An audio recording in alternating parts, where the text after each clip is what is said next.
that burns beyond the grave. It's lead inside my belly, 'cause my soul has lost its way. Oh, Lazarus, how did your debts get paid?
Team 7 is back again. It's me, Valdez, with Wolf, bringing you the final day of the SSL Premier regular season for Season 2. It's going to be a good day. We got a lot on the line for a lot of these players trying to make it into playoffs. There's only 4 spots. Only 4 of them are going to get in. That's right, and 5 players eligible, you could say, going into this one. So we're going to find out who's not getting into the playoffs, basically, and where everyone who didn't make playoffs going into postseason, where they lie. Will they be immediately relegated to Challenge? Will they have a chance to play through Fastlane, or will they stay in that 5th place spot? So there's a lot to talk about tonight. There's a lot of stats and a lot of different cases because the top of this tournament has been so top-heavy.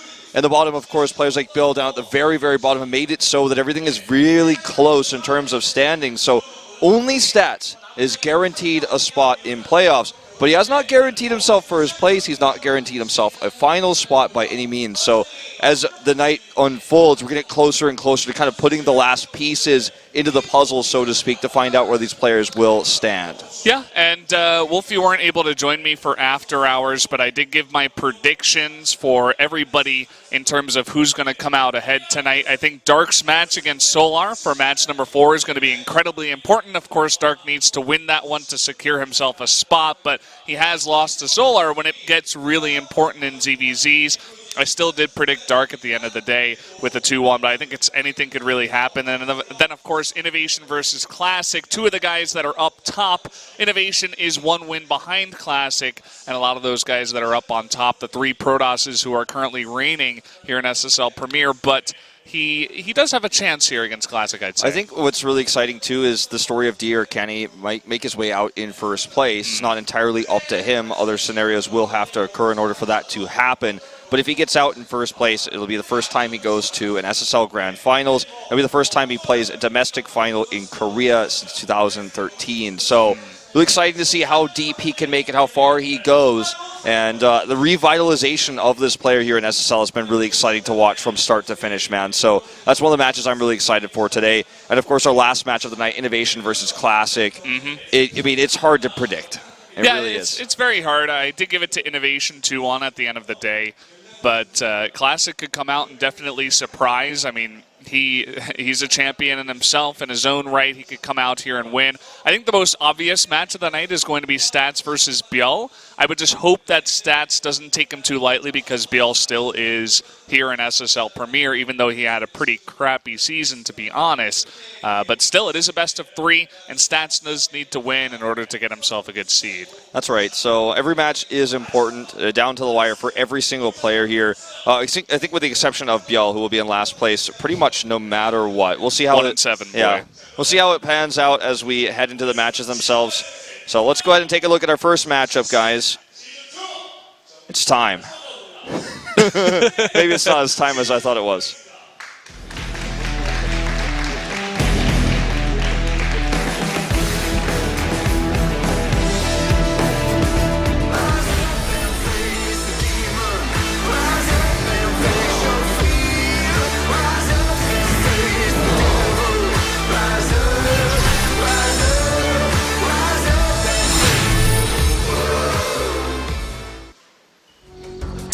Here we are back for our first matchup of the night. We didn't get to mention this too much because we were going to jump right into it. It will be aLive versus Maru. aLive also down near the bottom.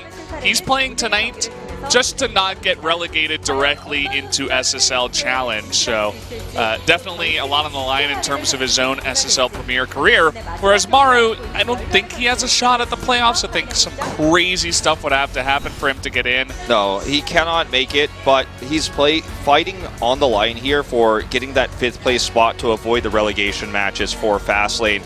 Also, there is a chance that if aLive loses this series and BL defeats Stats, actually, I was mistaken, aLive can take last place down at 10th. That would require BL to defeat Stats, however, which is a pretty unlikely scenario. Now, Maru doesn't necessarily get 5th place depending on winning this match. There's a lot of other factors that will come into play. Everyone else who meets him in the middle there. So we can't predict the outcome of this match directly based on, the outcome of his standings based on this match alone. But that's the first step for Maru here, is to take this match to avoid the fast lane. As you can see in Legacy of the Void, this matchup a lot closer than many would probably expect. aLive having a big streak actually towards the middle part of Legacy of the Void, and early in 2017 he looked to be a strong Terran player.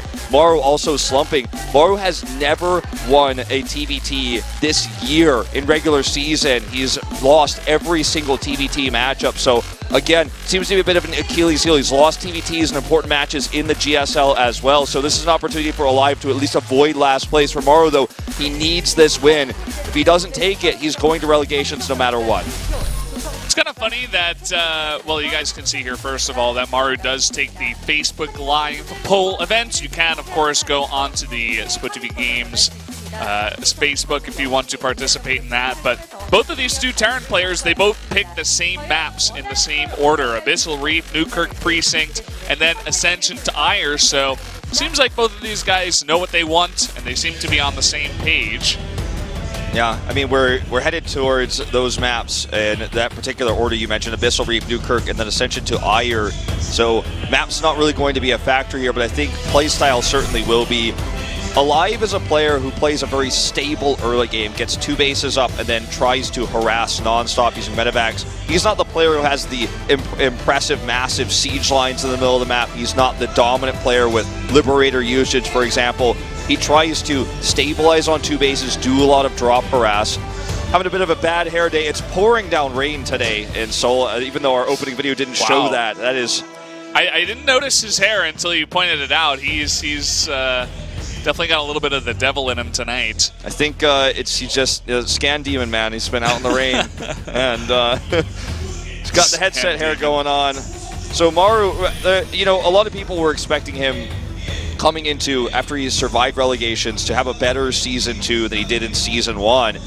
He's just simply has not delivered on that, though. Has he been as disappointing as BL, SOS, or Zest, for example? No, not so much, but he needs to win this series in order to hope to avoid relegation, because going into 2018 Season 1, he might not be in Premier if he actually faces off against the top-tier challenge players that are moving up. Players like Hero showed us last season, dominating at the top, knocked some of those players down. SOS and Zest, they didn't make it. And Maru, as well. Yeah, Maru currently is the highest ranking in SSL series, at least, player for his team, for Jin Air, which is kind of interesting. Rogue, he's in SSL Challenge. SOS, he dropped out. So Maru kind of carrying the torch for this team that sponsors all of SSL series. So he's hoping to do their company right tonight by defeating aLive. All right, guys, looks like map number 1 is ready. Let's jump into Abyssal Reef, aLive versus Maru.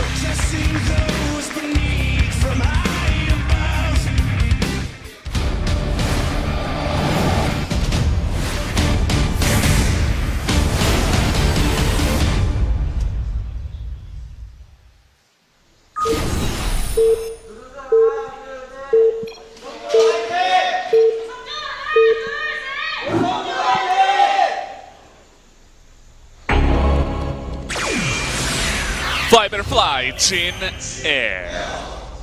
Up in the top left, the red Terran. It is My Insanity's aLive. His opponent already starting with his trademark build. It is his opponent, Maru, to the bottom right. You and I were talking about this beforehand, about the aggressive nature of Maru. We talked about aLive's playstyle, trying to stabilize on two bases, be the harassment-heavy player. We didn't talk about Maru's style. Though in this matchup, you could really write the story that at the beginning, this was a stylistic choice. He did 2 barracks proxies a lot. He's good at it. It's won him a game here and there. But he's never won a series in TBT this year in SSL, and it starts to make you feel like perhaps he just is so underconfident in this matchup that he wants to use the 2 barracks proxies to try to get ahead, to try to get that early lead, because playing a standard game is not his forte. It's ironic considering that he was the first SSL champion defeating Dream in a TBT finals. He was the very first SSL champion winning it off of this matchup in particular. But years later now, 2 years later, he is just 2 racks proxying every time. Yeah, it's funny how things change, and I feel like it's kind of funny that he does it on this map against aLive, considering that aLive currently is 0-8 on Abyssal Reef so far. I think it's not so much about only that map, but just more so his record so far in SSL Premier Season 2. He's picked this map the most out of any map, but he just has not won a single game on it. And it is going to be aLive going into the Gas First Reaper expand into Fast Factory that we've been seeing a lot. He even goes for his own Scout, and he should be able to see this. Maru pooling these Reapers, but aLive will... Oh, are you kidding me? Unlucky Scout. Turns it around at the last moment. This is why Maru put this at the furthest place away he could get. He sacrifices, obviously, the faster rally time with this, but this is just unlucky for aLive. So Maru is going to have the advantage here in Reapers. We'll actually have 4 in just a moment. Wants to 2v1, and then, of course, right afterwards, 4v1. So that's the idea here. SCVs will have to be pooled. He actually gets the SCV building the factory. That factory being delayed is actually so significant because that's how you stop the push at the end of the day, is when the first factory units come out. Here we go. 3v1 gets the Reaper. Oh boy, and the second one pops out to die right away. These SCVs, GG. That's going to be it. GG gets in there in time. aLive does not get the Scout, and a very quick game number 1 win for Maru. You know, we talk about how StarCraft is always a game where if you don't have the right information, you don't make the right preparations, you can just simply die. Had he seen those Reapers coming out, he would have been able to pull SCVs earlier, would have microed, with a lot more attention on microing those Reapers earlier as well. Or I say Reapers, but the initial Reaper, so that you could 2v2 the Reapers, then have SCVs to buy time for the factory, because it's always a losing battle. And no matter what, unless Maru makes massive control mistakes, you will kill SCVs. But you have to get that factory up. You have to fight as even as you can with your SCVs to try to turn it around. Then Maru maybe doesn't do enough damage. He has to float those barracks back, and you can catch up. But just unlucky there with the Scout, and Maru's micro was really good.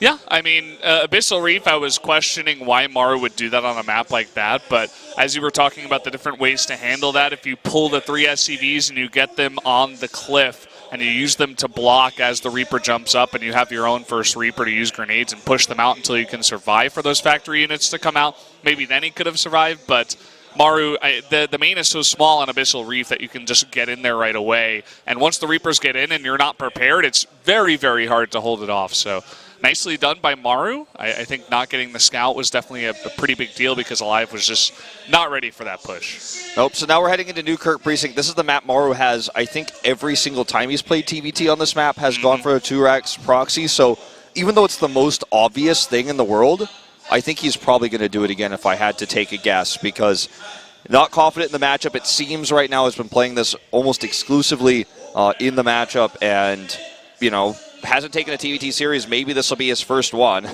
He just needs one more game. It's been a long, hard road for this Terran player, the one that was so dominant. Again, the first champion of SSL back in Season 1 in 2015. Looks like we have a problem getting into the lobby. We were in Newkirk Precinct, and they were like, there was some problem. Maybe it wasn't the right version or something. Could be. So they had to actually end the game. they were in like that pre-lobby thing that we have here. So they had to end that, start a new lobby, and now the countdown is starting once again. So we're going to be ready to jump into this right away. I did not know Jackie made Newkirk Precinct. How many maps has this guy made? He's made so many good maps. That map was an official Heart of the Swarm beta map. I did not know Jackie had his hands in it. Today I learned. I guess we all learned something from this pause here.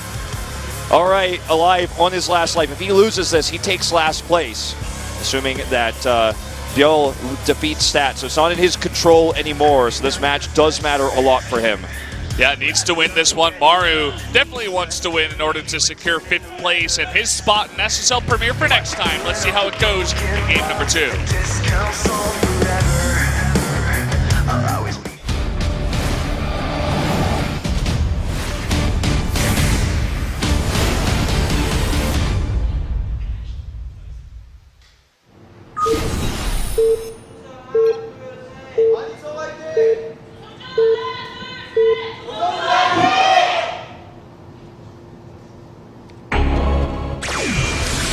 Here we go, it's game number 2.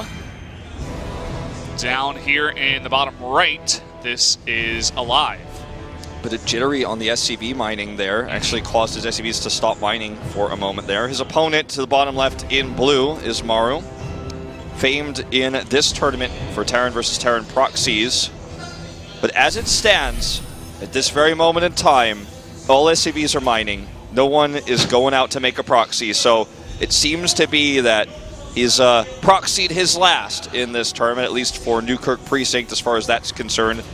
Remember, Maru not eligible for playoffs, so this will be his last map of the season, or last match, I should say. Could be the last map if he takes it. So we'll be playing, I guess, a little bit more normal, but odd in terms of Maru's play style to not proxy on this map. So we'll see a longer game on this one for sure. Doesn't mean that Maru will not be aggressive with his initial units, and in fact is going for a fast double gas here. So very much likely to put on the pressure, as aLive does the identical ability to the last game, the gas first, 1 racks expand. Yeah, looking like that to start. Maru could perhaps throw in some Banshees, but nowadays that safe Raven is becoming pretty standard.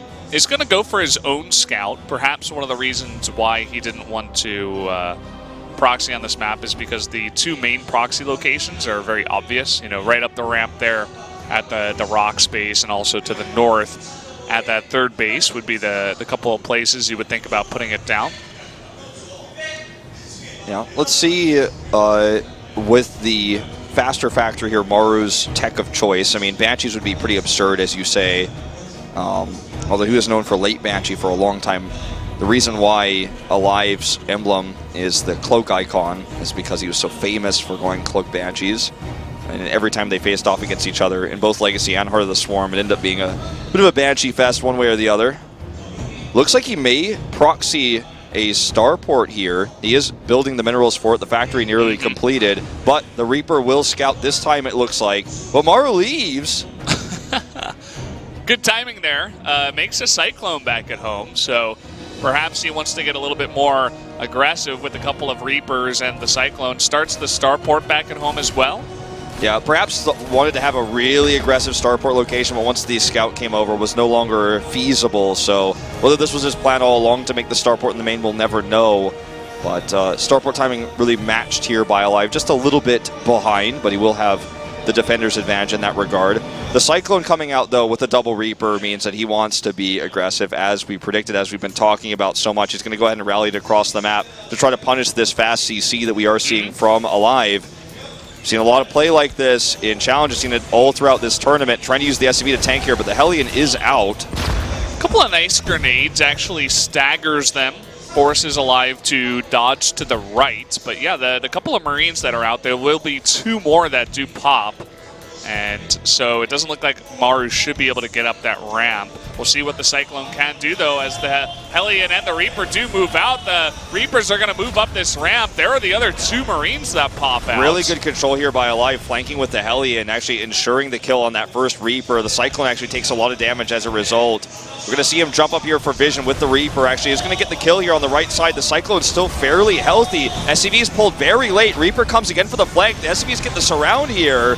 But good micro from Maru. Another good grenade. Oh boy. So much damage on. This is exactly what he was looking for. Cyclone still alive somehow, some way. He tries to focus How much it health? down. 3 but he's health. still alive with 3 health. Not to mention that Banshee that's making its way across the map. I think this is going to be just a quick 2-0 from Maru. Yeah, a Viking is being made currently, but I mean, the Banshee just can ignore it, do some damage. Cloak is going to be finished. He will not have detection, will not have a rave, and chose the Viking over that. So as long as Maru waits for Cloak to finish before entering the base, it's almost a shoo-in. 12 seconds on that. No units to defend, so I guess he doesn't have to necessarily wait. Only the Viking is here. 4 seconds on that Cloak. And he does have a couple of scans, actually. So at the end of the day, perhaps I was calling it a bit early, aLive will have enough stuff to defend here at the end of the day. Maru is going to just make his own CC on the low ground. Will be a bit later. Doesn't have that as an orbital just yet. Is being annoying with this Banshee, as he always does love to do. Did just make 1, so he didn't overcommit to 2 or anything like that. Followed up with a Raven. Well, I know this really fits the lore of Team Liquid's favorite nickname for aLive, the Scan Demon, as he holds onto those scans very safely. Now has a massive lead in terms of army supply here, has the better economy, and with those scans, I think he's fought his way back into the game. Turret in place here to deal with the Raven. Does place at least 1 auto turret here. We'll get, I think, a single kill. Maybe it's 2 kills there. Yep. And that is going to be the end of the pressure for Maru. He is teching to a very fast Stim. aLive is somewhat playing scared, you could argue here, because he's just simply defending right now, not teching up at all, getting a siege tank, the Raven. Doesn't want to die to anything, but he will have the later Stim as a result. And has no medevacs. Maru's already cranking out the Marine production. He will be behind in siege tanks, obviously, but this is a game where kind of the 2 forks will eventually meet in the middle of the road with how they're approaching getting this mid-game. Maru has the faster Stim, but against siege tanks and the defensive play of aLive, he's going to hit a brick wall if he tries to attack. That'll give aLive the opportunity to get his own Stim, and in fact, with the defensive setup he has here, he's confident enough to take a 3rd. Yeah, it does drop that down right in the face there of our observer, who is right and ready. We do have this Viking-Raven combination out on the map. Just looking for what he can see. Maru just has that 1 Raven of his own, was successfully able to dodge that and actually look for his way into the main, but he's got to be so careful about exactly which direction he does go, because aLive is on the chase. Here comes a drop, actually. I think he's got 2 tanks and 1 Cyclone in there, so those are the big units in the medevacs. Yeah, let's see if the defense is set up here for Maru. He has a few units there. The Cyclone and 1 turret is being made.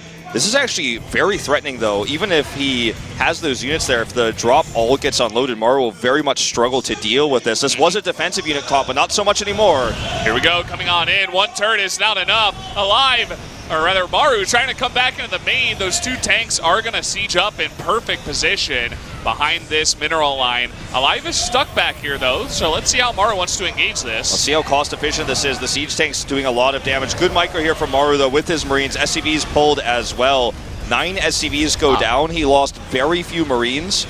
This is actually doing a lot more damage, though. But he lost very few Marines with this, so that was a pretty cost-inefficient engage for aLive. And now he doesn't have those units at home to defend like we were talking about there to make sure that he can hold on to this 3rd CC. So if aLive is scouted, if Maru gets wind of this 3rd command center with all the Marines he's built up, the fast Stim he has, he could be in trouble.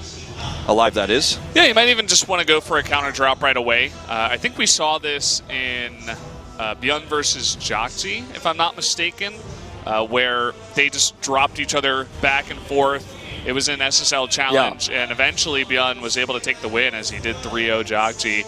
And it was kind of crazy what you can do, even with the Viking and the missile turret. If you get your stuff in there, and it's good stuff, it can definitely do a good amount of damage, but just seemed like aLive did not have enough Marines to actually buffer for his bigger tanks and Cyclones. Yeah, if Maru hadn't microed well, I think that could have been really cost efficient, but unfortunately the splits on the Marines were really good. The SCV pull was timely.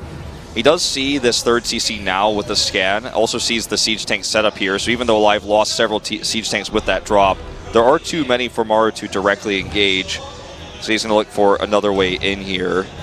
He has his own third CC coming up. It's fairly late, but he has the lead in upgrades. And it looks like he just wants to continue to threaten the front while eventually catching up in worker count, having that third CC.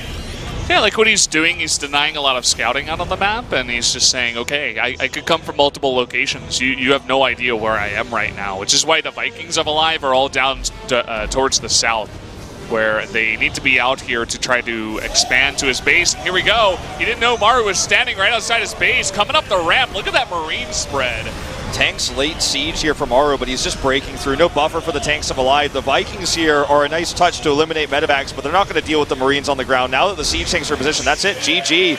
Maru will take his first TVT series of 2017 in SSL. We will have an interview with him coming up, but key factor here, guys, he does do an achievement there.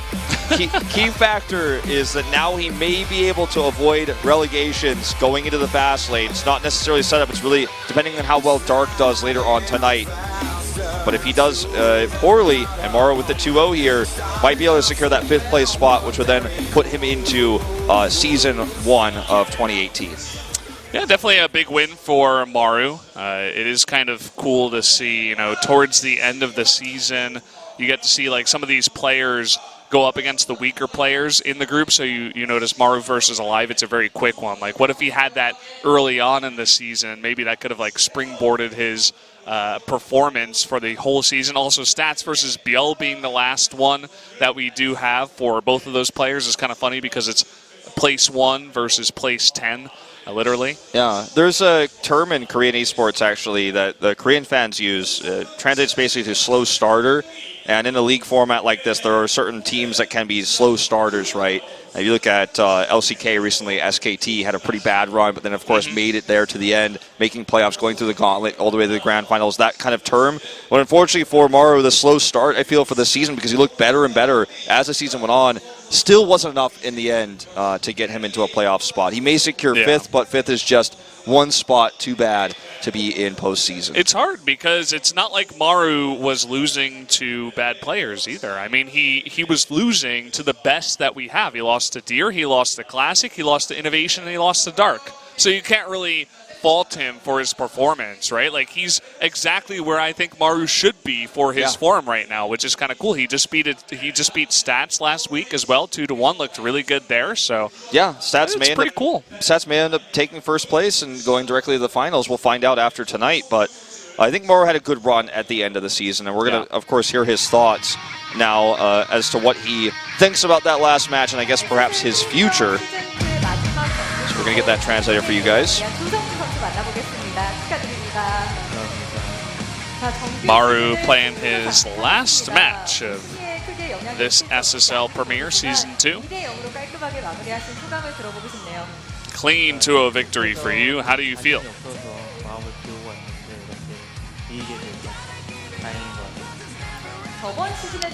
Maru says, it's a big relief that I won because I wasn't too confident in my TVT. I was thinking, you know, when I came here, just try to take it easy, be comfortable. How did you feel when you were playing against aLive? Maru says, he felt pretty relaxed, pretty easy. It doesn't matter too much in terms of the standings, so he just tried to play it pretty relaxed, laid back. Worked out for him.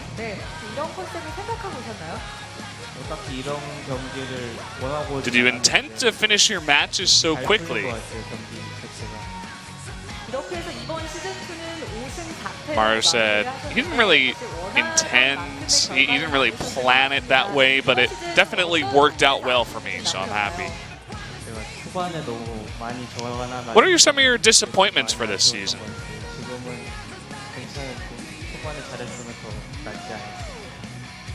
Maru says the early losses were disappointed.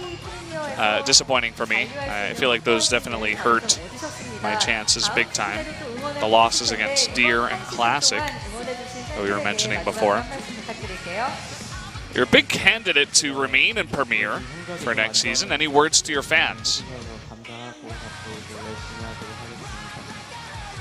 Thanks for cheering for me despite my recent results, and thank you for continuing to support me. Please continue supporting me.